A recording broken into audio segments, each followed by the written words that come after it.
While I won't show it here, I will link to this in Canvas. This is a great super short film called The Olympic Coast as a Sentinel that talks about how tribal communities are being affected by the acidification of the ocean and its warming and its increasing height. And it's a nice succinct representation of how this problem is affecting one community of people. I'm going to focus in this talk on ocean acidification and then the impact on calcium carbonate solubility. So just in general, as we generate more and more carbon dioxide into the atmosphere, the ocean is going to actually absorb a lot of it. It actually absorbs about 25% of all of our carbon emissions. It's kind of like this a way of capturing carbon almost.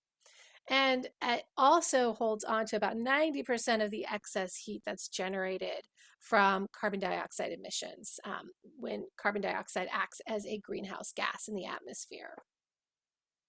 In the Pacific Northwest, we also are in the unique position that we have currents that lead to coastal upwelling that bring water from really deep in the ocean that is carbon dioxide rich and also has a low pH.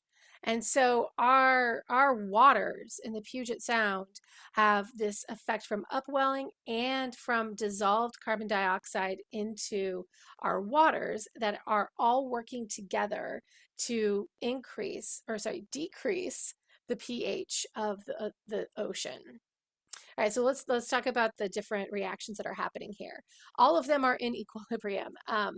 And the first one is carbon dioxide gas will actually dissolve into water, forming an aqueous solution with the water around it. Most gases do not dissolve very much in water. Carbon dioxide has a higher solubility rate, and this is because it reacts with water pretty quickly to form something else, carbonic acid. So that carbon dioxide that dissolves is then that concentration decreases as it reacts to form carbonic acid, which then drives more carbon dioxide gas to dissolve into the ocean as that equilibrium shifts to reestablish itself. Now, carbonic acid, H2CO3, isn't very stable. You can't have it on a shelf. It'll just decompose into carbon dioxide. And when it's in an aqueous solution, it will also react with the water in an acid-base dissociation reaction. And since it's an acid dissociation. And it forms bicarbonate, HCO3 minus, and hydronium ions. It is a weak acid, but it has a acid dissociation constant that is pretty moderate at 4.5 times 10 to the negative 7. So you can do a really simple experiment where you just take water and a straw and blow into it. And this picture on the left shows just that. We blew for 2 minutes into the water, just using a straw, exhaling carbon dioxide from our lungs, and monitored the pH with an indicator and also with a pH sensor. And we saw after 2 minutes, the pH had dropped from 6.29 all the way down to 5.82. So that is ocean acidification happening in a beaker. And apply that to organisms that rely on calcium carbonate to thrive. So we have at the top that acid dissociation equilibrium reaction for carbonic acid. And we also then have the second acid dissociation reaction that happens for carbonic acid. It has 2 acidic protons, so it's a diprotic acid. It will react with water, the bicarbonate will react with water, and it will form carbonate ions, CO3 2 minus, and then more hydronium ions. This equilibrium dissociation constant is much smaller than the first one, as it is with most di or triprotic acids. So we would expect there to be more of the bicarbonate than the carbonate ions in water coming from our carbonic acid, which came from our carbon dioxide. So these processes in equilibrium with the constant addition and absorption of carbon dioxide to form more carbonic acid to then break down and form more bicarbonate and hydronium ion will overall increase the hydronium ion concentration within the ocean waters. and that's going to drive our pH down. And this isn't going to be crazy dramatic, but it will be significant enough to affect the marine life that depend on a very specific pH. All organisms depend on a specific pH to thrive. We have a really narrow pH range that we can live within. It's like 7.35 to 7.45. So looking at organisms that have calcium carbonate, look at the bottom chemical reaction. That is going to have it's a solid when it's part of the shells, and there is a solubility equilibrium with that some of the calcium and carbonate ions will dissolve in water. It's a very small amount. Our KSP is only 3.3 times 10 to the negative ninth. But it is occurring, and this equilibrium will be affected by changes in other equilibrium reactions in the ocean, primarily this increasing hydronium ion concentration. So as that increases, we're going to shift our bicarbonate-carbonate equilibrium acid dissociation reaction.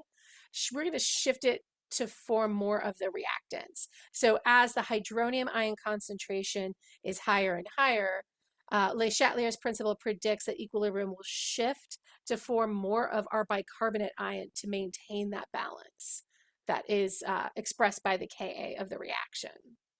So now, as that's taking place, that means that our carbonate ion concentration is decreasing.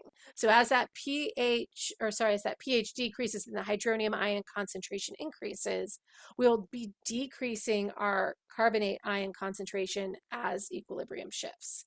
This means in our bottom equilibrium expression, the solubility of calcium carbonate, that we have a decreasing concentration of carbonate ions.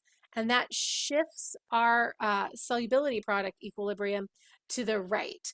And more of our calcium carbonate will dissolve to replace and reestablish that equilibrium balance with the dissolved calcium 2+ ions and carbonate 2- ions.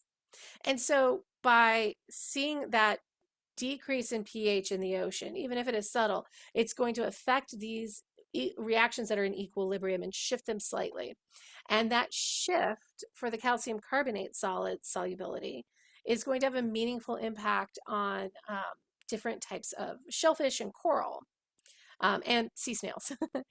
So looking at the picture on the right, this is a tetrapod shell, and it was placed in seawater, and the pH was adjusted and the carbonate levels were adjusted to reflect the projections for 2100 and where we expect the pH of the ocean to be at its current trajectory of lowering. And that shell dissolved in 45 days, which is surprising. And this was just a shell.